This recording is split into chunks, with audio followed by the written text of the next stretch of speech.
Ketua Umum PDIP Megawati Soekarnoputri menyatakan kalau kondisi hukum Indonesia saat ini sudah dipermainkan oleh segelintir pihak. Pernyataan itu disampaikan Megawati saat memberikan sambutan di acara HUT ke-51 PDIP di Sekolah Partai PDIP. Mulanya Megawati menyatakan bahwa setiap warga negara memiliki hak yang sama di mata hukum termasuk warga hingga elit pejabat.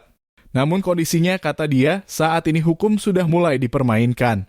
Sekali lagi saya katakan kita setiap warga negara RI, siapakah dia? Akar rumput rakyat mempunyai hak yang sama di mata hukum. Sekarang hukum itu dipermainkan bahwa kekuasaan itu dapat dijalankan semau-maunya saja, kata Megawati dalam sambutannya Rabu (10 Januari 2024). Hanya saja Megawati tidak menjelaskan secara detail maksud dari pernyataannya itu, serta pihak mana yang telah mempermainkan hukum.